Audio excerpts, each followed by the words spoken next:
As Sister Jamila lights her candle, she whispers a prayer passed down to her through over 40 generations of her family. The rising smoke carries her prayer high into the heavens. She is a member of the original Christian church, started almost 2,000 years ago. But what happened to this original church, and where do we find it?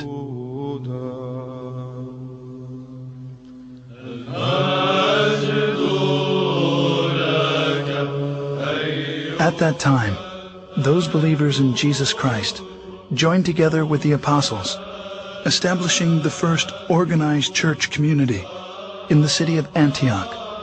It is there in Antioch that they were first called Christians, as stated in Acts 11:25.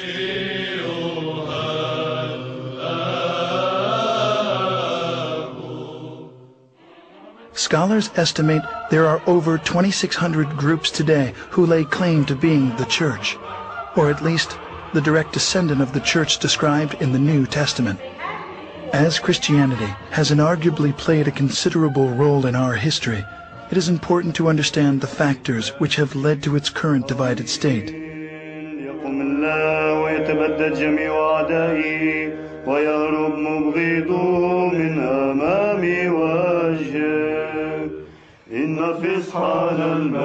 With the birth of the Church of Jesus Christ at Pentecost, the apostles made many missionary journeys.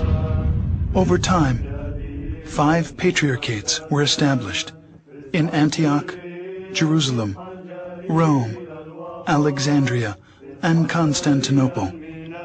The apostle Peter was the first bishop of Antioch. 12 years later, he became the first bishop of Rome, leaving the apostle Paul as the head of the Antiochian church, while James, the brother of Jesus, was the first bishop of Jerusalem. Even though they were in full communion with one another, disputes arose over the adherence to the Old Testament law.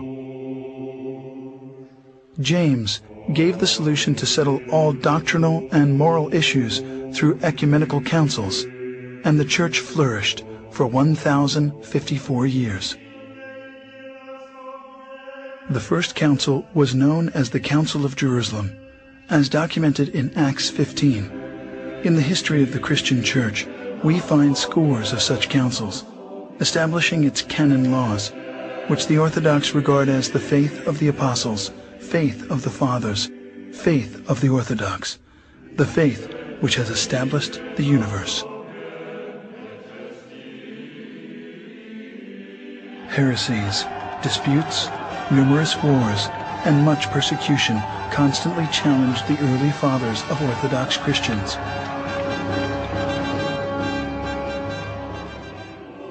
But because the church was unified, it continued to survive. At the Ecumenical Council in 325 at Nicaea, the bishops decided they needed a creed. After much prayer and some 90 years, what's known today as the Nicene Creed was finally written.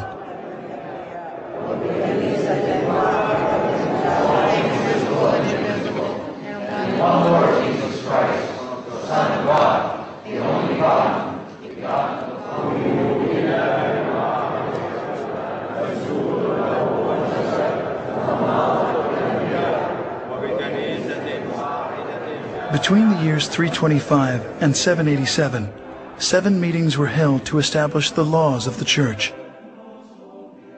These became known as the 7 Ecumenical Councils. The faith of the Church at the close of its first 1,000 years was the same. The doctrine, the creed, the government were all recognized as one everywhere. This one church was the Orthodox Church, which has weathered many attacks. This cohesion, however, was soon to end. As the first millennium was drawing to a close, tensions began to mount between the Western Church, Rome, and the 4 Eastern churches.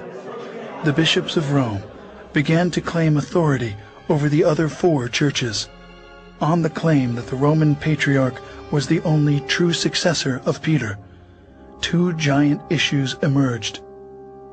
First, Rome's declaration of the Pope's supremacy, and second, that the wording of the 700-year-old creed be changed. As disunity led to conflict, a cardinal was sent by the Roman bishop to slap a document on the altar of the church in Constantinople during a Sunday worship, excommunicating the Patriarch of Constantinople from the church. The final consequences of these tragic events was a massive split. The Great Schism occurred in the year 1054.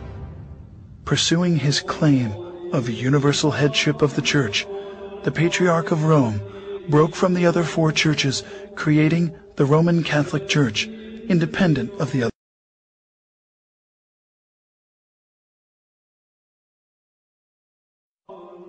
Meanwhile, the four Eastern or Orthodox patriarchs continued to carry on. In 1517, a little-known German monk named Martin Luther, protesting certain Roman Catholic practices, nailed a 95-point thesis to the door of the Roman Church in Wittenberg. His critique started what is now known as the Protestant Reformation. Fueled by complex political, social, and economic factors, in addition to religious problems, the Reformation spread like a raging fire into virtually every nook and cranny of the Roman Catholic Church. As decade followed decade, many branches of Protestantism took various forms. Different divisions insisted they were neither Protestant nor Catholic, most wanting a less centralized form of leadership. Anyone could start their own church, which led to today's 2,600 different Protestant denominations. While many profess to being Christians, they reject the biblical data which speak of the historic church, throwing the baby out with the bathwater. Some pretended to be the New Testament church, but were seriously off base, leading many people far astray from Christ and the church. But that first church of the apostles, despite persecution, political oppression, and desertion, miraculously carried on. Today, the four patriarchates remain intact, in full communion, maintaining the original apostolic faith of the New Testament record. The holiest two Christian shrines, the Nativity, where Jesus was born, and the Sepulchre, where Jesus was buried and resurrected, are still protected to this day by the Orthodox Church. As the 165th direct successor to the Apostle Peter, the Patriarch of Antioch, Ignatius IV, presides on a street called Straight, as is mentioned in the Bible.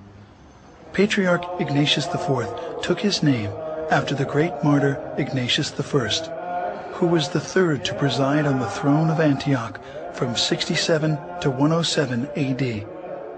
Records of Orthodox tradition hold that Ignatius of Antioch was the young child Christ took up into his arms in Matthew 18:3. We did not invent orthodoxy. Churches cannot be invented. And nobody can make a church. And Christ is the only one who spoke about his own church. And we believe that we stick to orthodoxy because it is his own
născut, Iisuse Hristoase și Duhule Sfinte. Doamne Dumnezeule, mielușelului Dumnezeu, Fiul Tatălui, Cel ce ridici păcatul lumii, miluiește-ne pe noi, Cel ce ridici păcatele lumii. Primește rugăciunea noastră, Cel ce ședea dreapta Tatălui și ne miluiește pe noi. Că Tu ești unul Sfânt, Tu ești unul Domn Iisus Hristos, întru slava lui Dumnezeu, Tatăl Amin.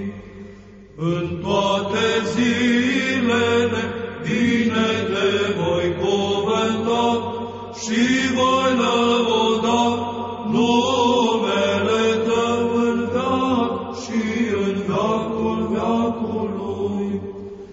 Învrednicește-ne, Doamne, în ziua aceasta, fără de păcat să ne păzim noi.